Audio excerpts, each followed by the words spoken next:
Welcome to Saints Now. I am Will Scott, and the news that has taken the NFL world by storm all day long is Roquan Smith requesting a trade this morning from the Chicago Bears. He put out a statement as to why he made this trade request. It reads, "Unfortunately, the new front office regime doesn't value me here. They've refused to negotiate in good faith. Every step of this journey has been take it or leave it. The deal sent to me is one that would be bad for myself and for the entire linebacker market if I signed it. I've been trying to get something done that's fair since April, but their focus has been on trying to take advantage of me. I wanted to be a Chicago Bear my entire career, help this team bring a Super Bowl back to our city. However, they have left me no choice than to request a trade that allows me to play for an organization that truly values what I bring to the table. Perhaps that organization, as we're going to talk about today, can be the New Orleans Saints." Here is what he has done throughout his entire career. The 8th overall pick in 2018 out of Georgia. He was phenomenal at Georgia, has been phenomenal in the National Football League. One of the best linebackers in the NFL, has put up big numbers each and every single year. 163 tackles last season. That ranked 5th in the NFL. And when you're looking at the Saints linebacker situation, it can get a lot better. They lost Quan Alexander. They lost Kiko Alonso after one day. They need some more depth at this position, in my opinion. He would make this position a lot better and would make the Saints defense even more dangerous. Should the Saints trade for Roquan Smith? Type T for trade or type P for pass down in the comments section. It is the pinned comment on today's video. Go down and reply to it when you get a second. Type T for trade or type P for pass. Getting into some Saints training camp news, Catherine Terrell tweeted this out earlier. Taysom Hill said he feels like the foot was holding up well the first few days of training camp. Before the rib injury, he said this training camp has been a whirlwind. Mike Triplett quote tweeted with this. Saints Taysom Hill said he expects his role to be very similar to years past, including the QB snaps he received in packages. But his move to the tight end room was about expanding his knowledge of that role and his ability to do more at that position too. So we're seeing Taysom at this training camp playing tight end. He participated in position and individual drills. He even worked with rookie UDFA Lucas Kroll on blocking. And this week we got the unofficial Saints depth chart. And interestingly enough, he is listed as tight end 1 along with Adam Troutman. Here's what Taysom Hill said about this training camp. This camp has been a little bit of a whirlwind for me. Overall, I'm feeling good. I'm still in this kind of ramped up phase, obviously coming off the foot, and I feel like the foot did really well this offseason.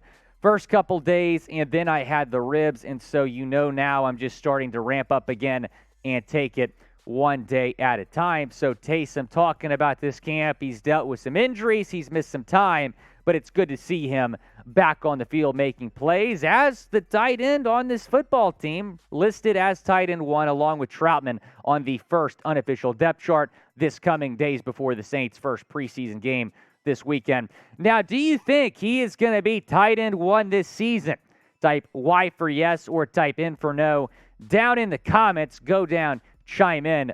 I'll be honest, if he is, I did not see that coming, but if he is, that means he's made a lot of strides at that position, which would be outstanding to see. Now, here's why you should subscribe to Saints Now, because we're giving you 100% free Saints content, and that content is interactive videos where we give Saints fans shout-outs. We're going to give you news, rumors, and more all year. A lot of Saints channels are just now coming back because the season is on the horizon.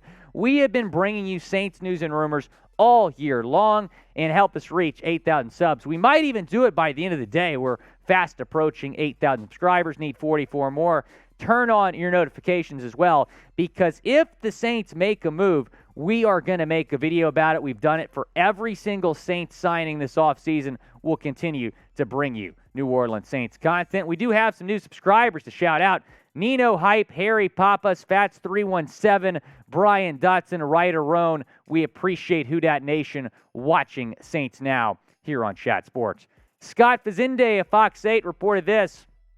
Dennis Allen said Jameis Winston sprained his right foot. So we now have a diagnosis on this and is day to day. So luckily nothing serious with this particular Jameis Winston injury. He, of course, has been nursing his way back to health after the torn ACL in Week 7 last year. So as we reported yesterday, not believed to be a major injury. Andy Dalton, QB2 on this team. If Jameis cannot go, it will be AD. Will miss a few weeks or a few days of practice, and will not play in the preseason opener against the Houston Texans. So here is this current QB depth chart. You have Andy Dalton as the backup, Ian Book as QB3. So Jameis is still expected to be fine for the regular season. Andy Dalton would be the guy if he's not.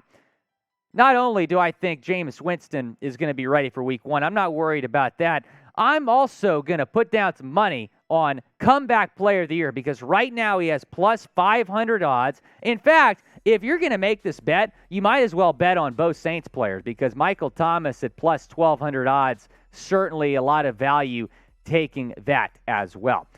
Now, how worried are you about the Jameis Winston injury? Scale it 1 to 100. Go down in the comment section. Again, it's a sprained ankle, so nothing serious. It's not going to really impact the status for the regular season. At least that is the case right now. Now, coming up, we're going to give you some Saints training camp news and notes, some storylines emerging from Saints camp. But first, we finally have a number for the Honey Badger. It's going to be number 32. So go down and order your Tyrann Mathieu jersey, chatsports.com/honeybadger. I know producer Trace has been waiting a long time for that number to come out so he can get his Honey Badger jersey. I'm going to order mine as well. You should do the same. Tyrann Mathieu jersey at chatsports.com/honeybadger. That link is going to be in the comments and the description of this video. Got some good news to report here on the show. Defensive end Marcus Davenport has been officially activated from the PUP list. He was placed on it right before training camp. Now he's back. That is great to see. We're going to see him on the field again very soon. And then we had a guy showing out today. Went 4-0 in reps, including a throw from Book with Gardner-Johnson covering him. Kirk Merritt also looked good. Finished out the first 2-minute session with a touchdown from Andy Dalton. Continues to impress, does Kirk Merritt. And Michael Thomas has been very active, moving around very well at training camp as well. MT, every clip we're seeing on Twitter, he has looked phenomenal. Mike Triplett said this: Saints wide receiver Michael Thomas had a very productive practice Tuesday, targeted often by both Andy Dalton and Ian Book in 7-on-7 and full team drills, and catching all of them. Nick Underhill said this: probably shouldn't be a surprise, but Mike Thomas is starting to get a very high percentage of targets at Saints camp. He's back. The league is not ready. Now, if you made it to the end of this video, go down and comment real one. It's kind of our new motto here at Chat Sports. So if you're a real one, go down and comment because we're going to give some of y'all shout outs on the next show.